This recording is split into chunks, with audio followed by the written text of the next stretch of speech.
अध्यक्ष जी, आपने चुनाव आयोग को एक पत्र लिखा था जिसमें चुनाव आयोग ने जो बुर्का पहनकर वोटिंग करने जाने वाली जो महिलाएं हैं उनको चेकिंग का निर्देश दिया। इस पर क्या कहना चाहते हैं आप?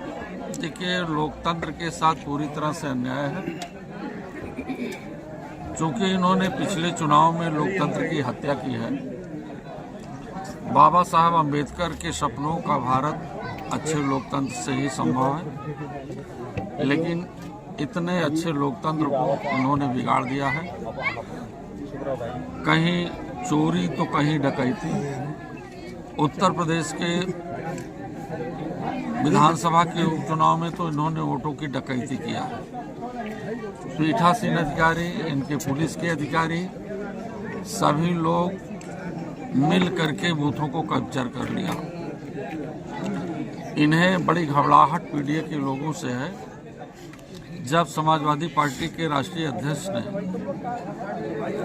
पूरे देश और प्रदेश को पीडीए के लोगों को, जिनको आज़ादी के 79 साल बाद भी न्याय नहीं मिल पाया है, उन्हें इकट्ठा होकर के अपने संविधान को बचाने का आह्वान किया है। नहीं 400 के पार भाजपा की सीटें हो जाएगी तो संविधान को नष्ट कर देंगे। मैं तो पूरे उत्तर प्रदेश के लोगों को बहुत बहुत धन्यवाद दिया, आभार व्यक्त किया कि आप लोगों ने उत्तर प्रदेश से ये भारतीय जनता पार्टी की देश में सरकार बनने वाली को लंगड़ी कर दिया और उत्तर प्रदेश ने भाजपा का रास्ता रोका है। आने वाले दिनों में हमें उम्मीद है कि जो इनकी चोरी और वोट की डकैती है और जो बुर्के के लोगों को वोट देने के लिए किसी अलग से दूसरे कर्मचारी को, महिलाओं को लगाया जा रहा है, ये पूरी तरह से अन्याय है। जो चेकिंग लोकतंत्र में क्योंकि जो असमानताएं पैदा कर रहे हैं, ये असमानता ये बहुत गड़बड़ है। भारत में के संविधान में असमानता शब्द नहीं है, असमानता समाप्त करने का शब्द है। हाल ही में और गैर बराबरी समाप्त करने का शब्द है। ये तो पूरी तरह से किसी एक धर्म, एक मजहब के साथ पूरा का पूरा ये भारतीय जनता पार्टी और चुनाव आयोग दोनों मिल करके इसको कमजोर कर रहे हैं। हाल ही में सीजीआई गवाही पे एक जूता फेंकने का एक वो वीडियो वायरल हुआ, इस पे क्या कहना चाहते हैं आप? हमने आपको पहले ही बताया कि ये देश तभी मजबूत होगा जब इस देश का पीडीए मजबूत होगा। और हमारे मुख्य न्यायाधीश ये पीडीए से थे, इसलिए पीडीए के लोगों को अपमान करने के लिए इन लोगों ने जूता फेंकने का काम किया।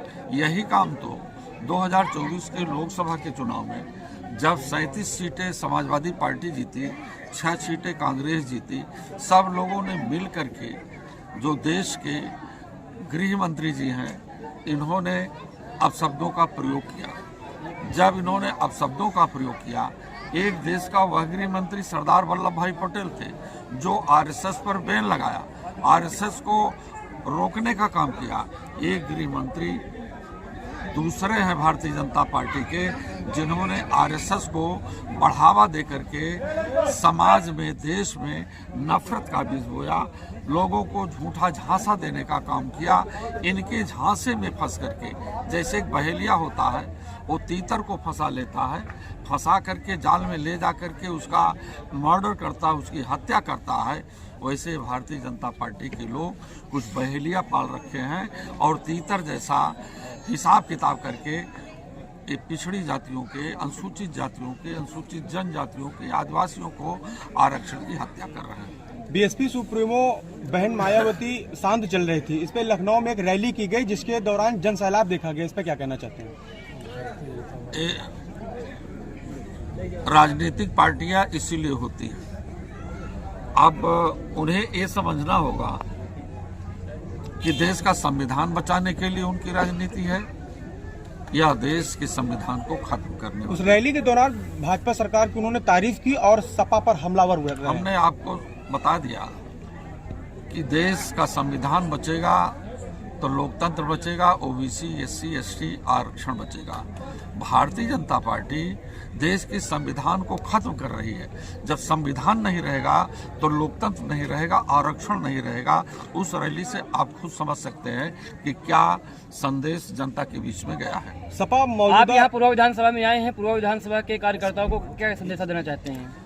पूर्वा विधानसभा के कार्यकर्ताओं को हमने संदेश दे दिया कि आज पूरा देश संकट की स्थिति में है, नौकरियां छीनी जा रही हैं, महिलाओं के साथ अभद्र व्यवहार किए जा रहे हैं, उनके रेप की घटनाएं हैं और पीडीए के लोगों की ही उत्तर प्रदेश में हत्या हो रही है। और उत्तर प्रदेश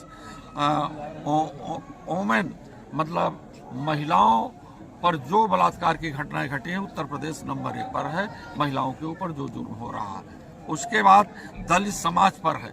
तो हम तो यही पीडीए के लोगों को संदेश दिया और आपके माध्यम से दे रहे हैं कि ये सब सारी चीजें तभी समाप्त होगी जब भारतीय जनता पार्टी समाप्त हो जाएगी। सपा पर मौजूदा सरकार लगातार आरोप लगाती है कि यादव और मुस्लिमों को प्राथमिकता दी जाती है। इस बारे में इस बार जो टिकट वितरण किए जाएंगे, क्या यादव और मुस्लिमों को ही दिए जाएंगे? भाजपा के लोगों की नींद पीडीए के लोगों ने हराम कर दिया है। इन्हें नींद नहीं आ रही, कहीं दाएं कहीं बाएं करवट लेते हैं। पीडीए के लोगों की वो मुहिम है, वो अपनी एनर्जी जो है ना अब अपने लिए प्रयोग करेंगे।